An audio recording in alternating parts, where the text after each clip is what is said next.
Assalamualaikum warahmatullahi wabarakatuh. Saya Sumarendra Putih, CGP Angkatan 1 Kota Palembang, ingin memberikan refleksi ataupun ulasan saya terhadap program Guru Penggerak selama 9 bulan yang saya jalani dari modul 1 sampai modul 3. Program yang selama ini, pelatihan-pelatihan yang selama ini saya dapat belum pernah sepanjang saya menjadi seorang guru, termasuk pada modul 1.1 yaitu refleksi pemikiran Ki Hajar Dewantara ataupun filosofi KHD, bahwasannya kita sebagai seorang guru itu membimbing, menuntun dan merawat kodrat alam, kodrat anak yang ada dan mengkombinasikannya dengan kodrat zaman yang saat ini kita hadapi sebagai seorang guru. Sebuah pemikiran KHD yang selama ini tidak saya dapatkan, baik selama saya menjalani pendidikan selama kuliah di Fakultas Keguruan, serta pelatihan-pelatihan yang saya dapatkan baik yang diselenggarakan oleh Dinas Pendidikan maupun pihak swasta. Baru program Guru Penggerak inilah yang saya dapat rasakan dampaknya. Saya langsung melakukan aksi nyata dan mencoba mempraktekkan di dalam kelas saya. Dari program Guru Penggerak ini saya semakin mengerti bagaimana nilai dan peran sebagai seorang guru seutuhnya, bukan hanya sekedar memberikan materi, bukan hanya sekedar memberikan pembelajaran dan menuntaskan kompetensi tuntutan kurikulum, tetapi tetap melihat dan mempertimbangkan keadaan siswa kita di kelas.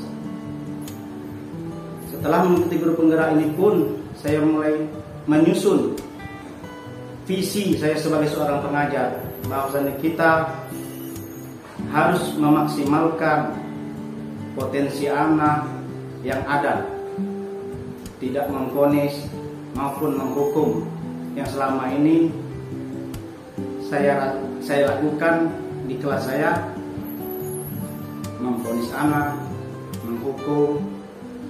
Dan ini sebuah mindset yang saya ubah di dalam kelas ketika di modul 1.4 membuat suatu kesepakatan kelas, yaitu budaya positif yang diawali dari siswa dan keinginan siswa tersebut untuk membuat aturan yang mereka inginkan dan mereka sepakati bersama.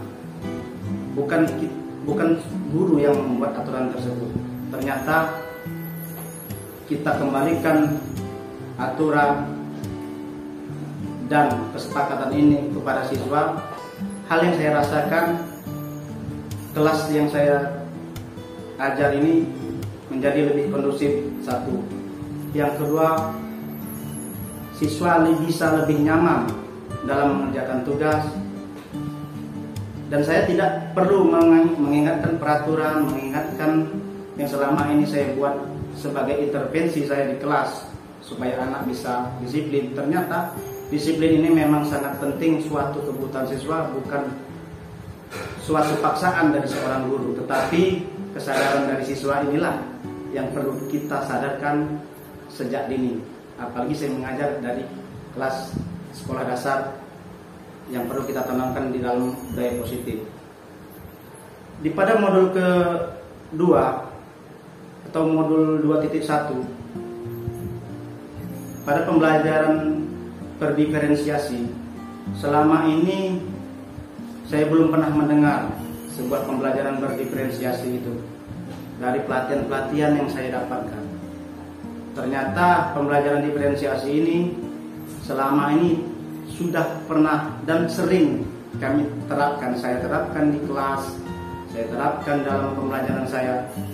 Hanya saja saya belum tahu bahwasanya nama pembelajaran tersebut berdiferensiasi ini dapat memenuhi suatu kebutuhan belajar murid saya dengan 3 cara, yaitu diferensiasi konten, diferensiasi proses, dan diferensiasi produk. Lalu pada modul 2.2, bagaimana sebagai seorang guru kita dapat mengontrol emosi kita, sosial emosi kita ketika menghadapi siswa yang bermasalah, siswa yang mempunyai masalah dalam kesulitan belajar. Di sini saya mendapatkan hal yang sangat penting dalam kemajuan saya untuk membenahi pendidikan di Indonesia ini, bahwasannya kita seorang guru harus selalu menampilkan emosional yang stabil. Jangan sampai emosi kita ini menjadi dampak yang tidak baik untuk siswa, sehingga kita bisa mencari apa masalah yang tepat. Dari sini saya merasa perlunya komunikasi antara guru dan wali murid untuk membantu siswa kita selesai daripada masalahnya. Dan ini pun saya dapatkan di modul 2.3, yaitu coaching, bagaimana kita menyelesaikan masalah anak dengan cara yang baik, komunikasi yang baik, dan kolaborasi yang baik. Lalu pada modul 3.3 saya berikan pembelajaran yang sangat berharga untuk mengembangkan sekolah saya yang saya tempat bekerja saat ini, untuk lebih mengembangkan sekolah ini, memaksimalkan sekolah yang saya ajar dari bermacam aset yang ada, tanpa harus melihat kekurangan ataupun berpikir negatif yang sampai selama ini saya pikir banyaknya kekurangan di dalam sarana prasarana sekolah ini. Itu bukanlah hal yang negatif, bukanlah hal yang menghambat, tetapi bagaimana dari keterbatasan ini kita bisa keluar untuk mengatasi hal tersebut. Sehingga beberapa program yang saya buat ke depannya, yaitu untuk meningkatkan kemampuan guru dalam bidang IT. Saya selalu ingin membuat IHT, in-house training, kepada rekan-rekan guru dalam memberikan pembelajaran sedikitnya untuk mendesain pembelajaran yang dapat berdampak pada murid. Lalu yang kedua, meningkatkan prestasi siswa dalam bidang olahraga. Itu bisa lebih memerdekakan anak, sehingga anak dapat memilih sesuai minat dan bakat mereka tanpa ada paksaan sedikit pun dari guru. Dan program yang ketiga yang ingin saya tingkatkan, yaitu bagaimana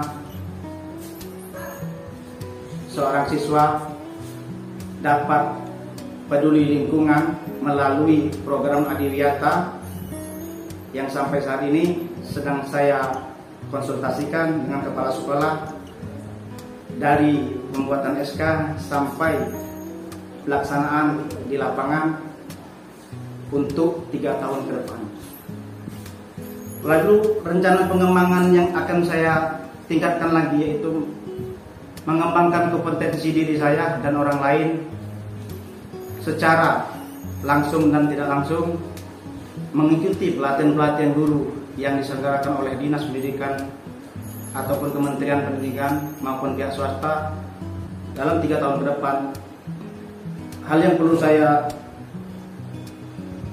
dapatkan yaitu dukungan dari kepala sekolah, rekan sejawat, serta wali murid, tentunya melalui komunikasi yang baik. Hal yang akan saya kembangkan yaitu kompetensi memimpin manajemen sekolah. Dalam hal ini saya tentu akan ikut dalam rancangan pembahasan rencana kerja jangka menengah, rancangan kerja tahunan ke sekolah, dan pembahasan kurikulum di sekolah. Hal ini tentu diawali dari rapat dinas awal tahun yang akan selalu dibahas dengan kepala sekolah dan rekan guru terkait rencana pengembangan sekolah yang saya cintai. Lalu kompetensi yang terakhir yang akan saya kembangkan yaitu memimpin pengembangan sekolah. Selalu terlibat dalam rencana pengembangan aset sekolah yang ada 7 aset sekolah sampai saat ini perlu kami maksimalkan tanpa harus memandang dan melihat kekurangan yang ada. Tentu aset yang ada ini akan saya maksimalkan secara kontinu selama 3 tahun ke depan. Demikianlah yang dapat saya refleksikan dari program guru penggerak ini, bahwasannya program guru penggerak yang saat ini saya jalani adalah program yang sangat berarti bagi pengembangan diri saya dan pengembangan sekolah yang saya cintai. Dan saya akhiri billahi wa taufiq wal hidayah. Wassalamualaikum warahmatullahi wabarakatuh.